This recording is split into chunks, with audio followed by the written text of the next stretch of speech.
అంటే ప్రజాస్వామ్యంలో పత్రికలు అనేవి కళ్ళు లాంటివి. ఈ రాధాకృష్ణ గారికి కానీ మిగతా ఎల్లో మీడియాకి అసలు అద్దు ఆపు లేకుండా ఇష్టం వచ్చినట్టుగా విచ్చలవిడిగా కామెంట్ చేయడం, విచ్చలవిడిగా రాసేయడం ఇది పరిపాటి అయిపోయింది. ఏంటంటే పత్రికా స్వేచ్ఛకు భంగం కలిగిస్తున్నారని చెప్పి పత్రికలను అడ్డంగా పెట్టుకుని తప్పుడు రాతలు రాస్తూ ప్రజల్ని తప్పుదోవ పట్టించే విధంగా ఉంది. ప్రస్తుత ప్రభుత్వం ఏంటంటే ప్రతిపక్షం నొక్కేయాలి, అణిచివేయాలి. ఎందుకంటే ఈ సమస్యలపై పోరాడుతున్నారు, వీళ్ళని పైకి రానివ్వకూడదని భావం వాళ్ళది. ఎందుకంటే ఎన్నో హామీలు ఇచ్చారు, ఒక పెన్షన్ తప్ప ఏదీ నెరవేర్చట్లేదు. ప్రజలు ప్రశ్నించే లోపల ఇలాగా ఒకసారి లడ్డు అంటారు, ఒకసారి కల్తీ అంటారు, ఇంకోసారి ఇవన్నీ చేస్తూ డైవర్షన్ చేస్తున్నారు. అదేవిధంగా ఇప్పటి వరకు వాళ్ళు చేసినవి ఏమీ కనపడట్లేదు.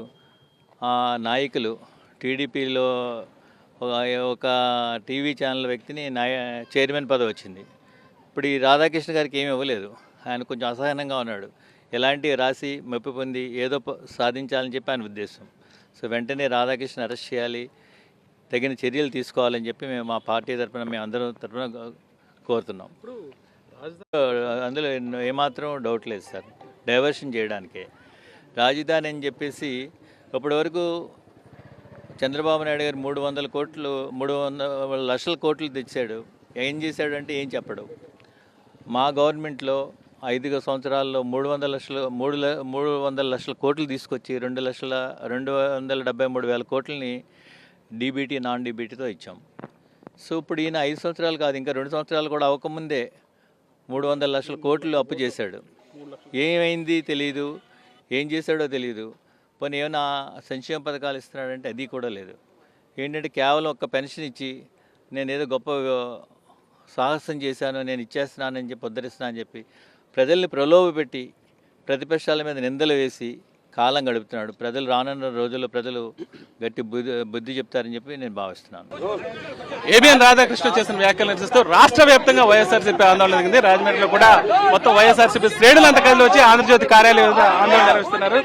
చెప్పండి, రాధాకృష్ణ చేసిన వ్యాఖ్యలు దాని మీద తీవ్రస్థాయి వ్యతిరేకత వస్తుంది కదా, ఒక బాధ్యతాయుతమైన పత్రిక నిర్వహిస్తూ కూడా ఇటువంటి వ్యాఖ్యలు చేయడం ఎలా చూస్తారు? సభ్య సమాజం ఆంధ్రప్రదేశ్ రాష్ట్రంలో ఉన్నటువంటి మహిళలందరినీ కించిపరిచే విధంగా, భార్యల్ని చెల్లెలుగా తలంచి వివాహాలంటే సంబంధాలు చూడమని చెప్తే చూస్తారనేటువంటి మాట ఏదైతే ఉందో అసలు ఇది చాలా జుగుప్సాకరమైనటువంటిది. తన ఒరిజినల్ ఏదైతే తన ప్రవర్తన ఉందో ఆ ప్రవర్తన బయటపెట్టింది. రాధాకృష్ణ గారు ముందు రోజు తన టీవీ ప్రచారాల్లో ఆ మాట వినిపించాడు, రెండో రోజు పత్రికల్లో ఆ మాట కట్ చేశాడు. తప్పని తాను ఒప్పుకున్న తర్వాత మహిళా లోకానికి క్షమాపణ చెప్పాల్సినటువంటి రాధాకృష్ణ చెప్పకపోవడం అనేటువంటి దురదృష్టం. ఈ రాష్ట్రంలో శాంతి భద్రతలు లేవు, పరిపాలనా విధానం కేవలం వారి కోసమే ఈ ప్రభుత్వం వచ్చింది అన్నట్టుగా నడుపుతున్నారు. దీనిని మేము తీవ్రంగా ఖండిస్తూ ఇవాళ రాధాకృష్ణ గారిని జర్నలిజం మీద మీకు ఏమైనా నమ్మకం ఉంటే, జర్నలిజం విలువల మీద మీకు ఏమైనా ఇంచిత్ ఆలోచన ఉంటే తక్షణమే రాజీనామా చేయాలి. రాజీనామా కాదు, క్షమాపణ చెప్పాలి. అంటే జగన్మోహన్ రెడ్డి గారి వ్యక్తిత్వ హననం ద్వారా నువ్వు ప్రయోజనం పొందాలనుకుంటున్నావు, జగన్మోహన్ రెడ్డి గారిని తగ్గించడం ద్వారా చంద్రబాబు నాయుడు గారికి ప్రయోజనం చేకూర్చాలనుకుంటున్నావు. నీ మొదటి నుంచి కూడా నీ హిస్టరీ చూసుకున్నప్పుడు ఎన్టీ రామారావు గారి దగ్గర నుంచి ఇవాళ కూడా ఎదుటివారి మీద వ్యక్తిత్వ హననం చేయటమే నీ ఉద్దేశం అయినప్పుడు స్త్రీల మీద చేసినటువంటి ఈ వ్యక్తిత్వ హననాన్ని తీవ్రంగా ఖండిస్తూ వైఎస్ఆర్ కాంగ్రెస్ పార్టీ మీరు తక్షణమే క్షమాపణ చెప్పాలని డిమాండ్ చేస్తూ ఉంది. నిన్న హైదరాబాద్లో ఏబిఎన్ ఆఫీస్ ఎదురుగుండా వైఎస్ఆర్ కాంగ్రెస్ పార్టీ శ్రేణులు వేలాది సంఖ్యలో అక్కడికి వెళ్ళారు.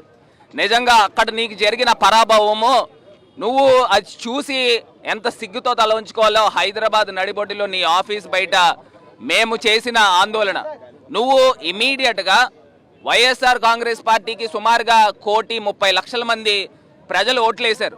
అంటే అక్కడ ఉన్న మహిళల్ని, భార్యల్ని నువ్వు ఎలా కించపరుస్తున్నావు? అంటే భార్యలంట వైఎస్ఆర్సీపీ పార్టీలో ఉన్న భార్యలంట వాళ్ళని చెల్లెల కింద భావించి పెళ్లి సంబంధాలు చూసి పెళ్లిళ్ళు చేయాలంట. అంటే వెన్నుముక్క లేని వ్యక్తులు వైఎస్ఆర్ కాంగ్రెస్ పార్టీ అని చెప్పిన ఇంత దుర్మార్గుడు, ఇంత దుష్టుడు ఎవరైనా ఉంటారా జర్నలిజంలో? జర్నలిజంలో ఈ రకమైన మాటలు మాట్లాడతారా? బేషరతుగా ఆంధ్రప్రదేశ్లో ఉన్న మహిళా లోకానికి, భారతదేశంలో ఉన్న మహిళా లోకానికి బేషరతుగా క్షమాపణ చెప్పాలి. ఎట్టి పరిస్థితుల్లో దీన్ని ఒప్పుకునేది లేదు. నువ్వు ఒక మహిళతో ఈ మాటలు మాట్లాడిస్తూ ఉన్నావు అంటే నీ యొక్క కుటిల బుద్ధి ఏ రకంగా ఉందనేది అర్థమవుతుంది. నువ్వు చంద్రబాబు నాయుడికి లోకేష్కి పంపు కొట్టాలంటే కొట్టుకో, అంతే తప్పితే వైఎస్ఆర్ కాంగ్రెస్ పార్టీ నేతల జోలికి వస్తే మట్టుకి ఒళ్ళు దగ్గర పెట్టుకో రాధాకృష్ణ. ఇవాళ నీకిచ్చే ఈ వార్నింగ్ ఇమీడియట్గా నువ్వు బయటకు వచ్చి నువ్వు బహిరంగంగా క్షమాపణ చెప్పాలని డిమాండ్ చేస్తా ఉన్నావు. మహిళల్ని కించపరిచారు తెలిసినా సరే వాళ్ళకి మద్దతుగా మాట్లాడతారు. ఎలా చూడండి? ఎందుకంటే ఇవాళ టోటల్గా చంద్రబాబు నాయుడు గారి కూటమి ప్రభుత్వం కాపాడుతున్నాడు టోటల్గా. ఎందుకంటే ఇతని పరిస్థితి తెలుసు మనకి, బ్లాక్మెయిల్ రాజకీయం చేయడం అలవాటు ఇతనికే.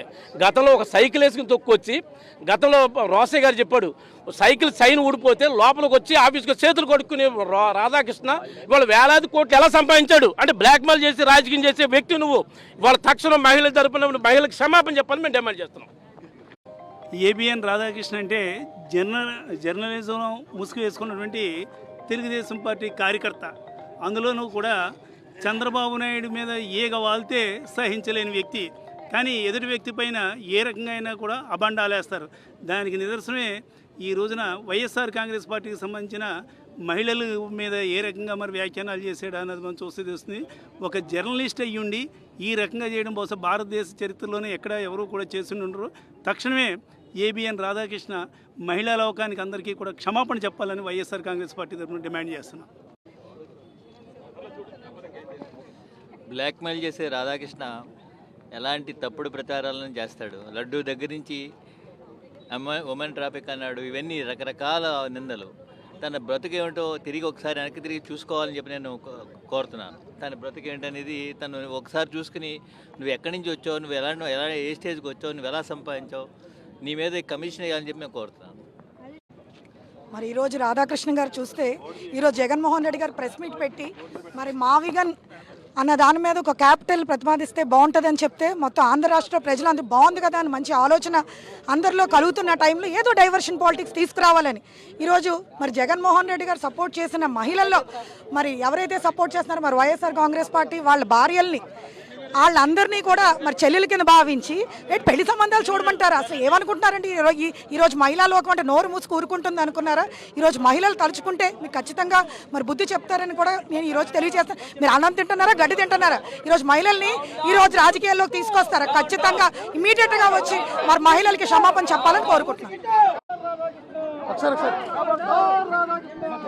ఎట్టి పరిస్థితుల్లో రాధాకృష్ణ ఖచ్చితంగా మహిళా లోకానికి వైఎస్ఆర్ కాంగ్రెస్ కి క్షమాపణ చెప్పే వరకు ఉద్యమం ఆగదని వైఎస్ఆర్సీపీ నేతలు చెప్తున్నారు. దీనికి సంబంధించి ఆంధ్రజ్యోతి ప్రతులను కూడా చింపే ప్రక్రియ అయితే చేస్తున్నారు వైఎస్ఆర్సీపీ నేతలు. ఎట్టి పరిస్థితుల్లో రాధాకృష్ణ క్షమాపణ చెప్పాలనే విషయాన్ని అయితే వైఎస్ఆర్సీపీ నేతలంతా డిమాండ్ చేస్తున్నారు. ఆంధ్రజ్యోతి ఏబిఎన్ రాధాకృష్ణ ఈ 2 రోజుల క్రితం వాళ్ళ మీడియా తరపున మాట్లాడిన మాటలు ఒక దేశంలో ఉన్న ప్రతి ఆడ మనిషికి కూడా చాలా చులకన చేసినట్టు, మేమే లేకపోతే ప్రభుత్వం లేదు, మేము ఆ TV5 వీళ్ళిద్దరూ ఎంత మీదకెళ్ళిపోతున్నారంటే మనుషుల్లాగా ఎదుటోళ్ళు మనుషులు కనబట్టలేదు. ఎందుకంటే మా వల్లే ప్రభుత్వం వచ్చింది, ఇవాళ కూటమి ప్రభుత్వం రావడానికి కారణమే మేము, మా మీడియా అన్న ఒక ధైర్యంతో ఎవరి కాళ్ళు విచ్చలవిడిగా చేస్తూ ఇవాళ ప్రత్యక్షంగా ఈ వైసీపీ మహిళల్ని కించపరుస్తూ వాళ్ళ కుటుంబ సభ్యుల్ని కించపరుస్తూ వ్యక్తిత్వ హననం చేయడం, దీనికి మేము మా సహనాన్ని చేతకానితనంగా చూడొద్దు. దీనికి చాలా తీవ్ర పరిణామాలు ఉంటాయని కూడా మేము హెచ్చరిస్తున్నాం.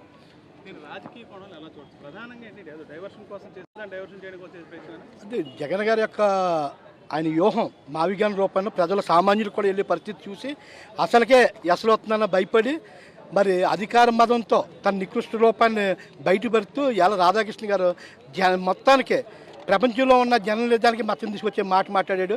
ఆయన వాచ్ డాగ్ కింద కాకుండా ఒక పెట్టి డాగ్ కింద చంద్రబాబు నాయుడు గారి డైరెక్షన్లో ఇదంతా స్వతంత్రంగా రాధాకృష్ణ వచ్చిన నోట్ల మాటలు కాదు, పక్కన చంద్రబాబు నాయుడు గారి డైరెక్షన్ ఈ డైవర్షన్ పాలిటిక్స్ కోసం ఇవన్నీ కూడా అనిపించారు. ఎంత దాన్ని కన్నా తల్లిని మర్చిపోయావు, నీ చెల్లిని మర్చిపోయావు, కనీసం నీ కూతురు ఉందన్న కూడా విషయాన్ని మర్చిపోయి ఒక మనిషి జాతిలోని అవమానం తీసుకొచ్చేలాగా నువ్వు ప్రవర్తించావు. తప్పకుండా ఇప్పటికే క్షమాపణ చెప్తాం కాదు, మహిళలందరినీ కూడా పాలాభిషేకం చేస్తే కానీ నువ్వు చేసిన మాట కానీ నువ్వు అన్న మాటకి కానీ దానికి క్షమాభిక్ష లేదు. ఇప్పటికైనా కళ్ళు మరిచి తెరుచుకుని మానవుడాన్ని గుర్తించుకుని జర్నలిజాన్ని కొంచెం అన్నా బతికించి ముందరకెళ్ళాలంటే క్షమాపణ చెప్పాలి.